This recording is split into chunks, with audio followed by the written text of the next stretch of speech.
Next और आखिरी question ये आता है, क्या गॉड को आज तक कोई भी मिल के आया है? चाहे एक बात तो हमें समझ आ गई कि ये सारी की सारी क्रिएशंस गॉड ने की है, तो फिर गॉड को किसने पैदा किया, तो फिर वो दिखता कैसा है? इमेजिन कीजिए हमारी ज़मीन जिसके अंदर इतने सारे ओशियंस, माउंटेन्स और ग्लेशियर्स, इसके अलावा 196 रिकॉग्नाइज्ड कंट्रीज रहते हैं, कितनी बड़ी होगी?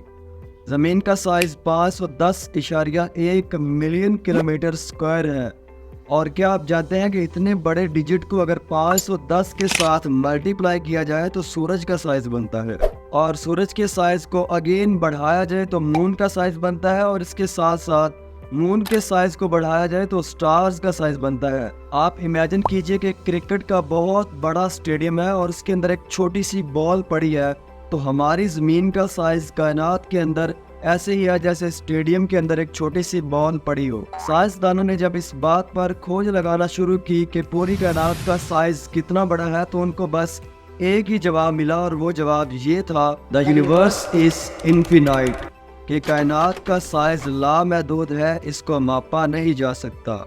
और मज़े की बात यह है कि ज़मीन के ऊपर आसमान को टिकाया गया तो वो बिना किसी सपोर्ट के ज़रिए टिकाया गया, और आज तक ऐसा कोई आर्किटेक्ट पैदा नहीं हुआ जो ऐसे कोई बिल्डिंग बना सके। एट द एंड इन सारी क्रिएशंस को देखकर हमारे दिमाग के अंदर एक सवाल आता है कि ये सारी चीज़ें बनाई है तो फिर किसने बनाई? क्योंकि इंसान इतनी बड़ी बड़ी चीज़ें नहीं बना सकता, उसके लिए टाइम बहुत ज़्यादा चाहिए, और इंसान की उम्र तो बहुत ही छोटी सी होती है, तो इंसान ये सारी चीज़ें नहीं बना सकता। वेल, आज की इस वीडियो के अंदर हम बात करने लगे हैं कॉन्सेप्ट ऑफ गॉड। तो चलिए वीडियो को शुरू करते हैं। गॉड का नाम मुख्तलिफ रिलीजन्स के अंदर मुख्तलिफ है, जैसे अल्लाह, ब्रह्मा, ईश्वर, भगवान, वाहेगुरु और गॉड। चाहे एक बात तो हमें समझ आ गई कि ये सारी की सारी क्रिएशंस गॉड ने की है, तो फिर गॉड को किसने पैदा किया? चले इस बात का आंसर आपको मुख्तलिफ रिलीजन से देते हैं। हिंदू रिलीजन की एक किताब श्वेता श्वेतरा उपनिषद के अंदर ना पत्स्य कस्वत जंत्या ना सुद्धेबा, ना तो उसके माँ बाप है, ना कोई मालिक और ना कोई आका। नेक्स्ट इसी किताब के अंदर एक लाइन आती है, ना प्रतिमा अस्ति, कि उसके जैसा कोई भी नहीं। वेल, इस्लाम के अंदर ये बात बहुत ही डिटेल से एक्सप्लेन की गई है कि अल्लाह ताला को किसने पैदा किया। सूरह इखलास चैप्टर नंबर 30, कुल हुवल्लाहु अहद अल्लाहु समद लम यलिद वलम यूलद, कह दो कि अल्लाह ताला एक है, उसको किसी चीज़ की परवाह नहीं है, यानी गॉड को किसी ने भी पैदा नहीं किया और ना ही उससे कोई पैदा हुआ, यानी उसके कोई बच्चे, बीवी और औलाद नहीं है। एक और क्वेश्चन हमारे माइंड के अंदर आता है कि अगर गॉड को किसी ने भी पैदा नहीं किया तो फिर वो दिखता कैसा है? इस्लाम के अंदर लिखा है, अल्लाह नूरुस समावाति वल अर्ज़, कि अल्लाह ताला ज़मीनों और आसमानों का नूर है, यानी रोशनी है। हिंदुओं की एक किताब यजुर्वेद के अंदर लिखा है कि उसका कोई जिस्म नहीं है, वो पाक है। यजुर्वेद की एक और लाइन के अंदर लिखा है, नास्तिया प्रतिमास्ति, कि उसकी कोई एक एग्जैक्ट शक्ल नहीं है, यानी गॉड की कोई एक एग्जैक्ट और प्रॉपर कोई शक्ल नहीं।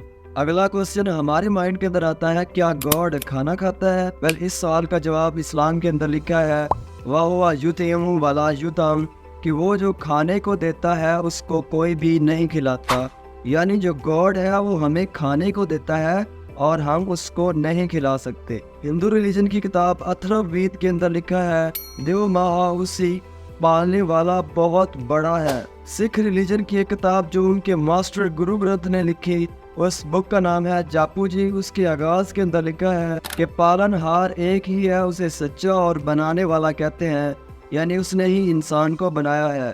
उसे ना खौफ आता है और ना ही नफरत, यानी गॉड किसी से भी डरता नहीं है और ना ही वो किसी से नफरत करता है।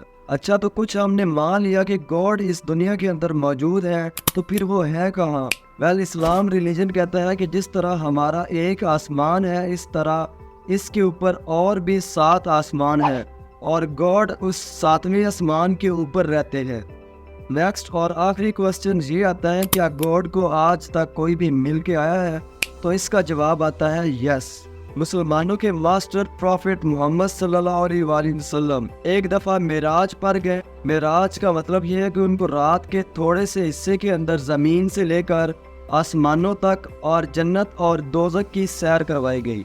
प्रॉफिट मोहम्मद ज़मीन से आसमानों तक एक सवारी जिसका नाम बुराक था उसके ज़रिए गए। मुसलमानों का कहना है कि वो अल्लाह ताला से मिल के आए थे और बात करके आए थे। ऐसा उनके प्रॉफिट ने खुद अपनी ज़ुबान से कहा था और ये बात मुसलमानों की किताबों के अंदर मिलती है। आज की इस इतने बड़े टॉपिक को मैंने कम टाइम के अंदर एक्सप्लेन करने की कोशिश की। उम्मीद है आपको ये वीडियो पसंद आई होगी। मिलते हैं नेक्स्ट इन्फॉर्मेटिव वीडियो के साथ। चैनल को सब्सक्राइब कर लीजिएगा। अल्लाह हाफिज़।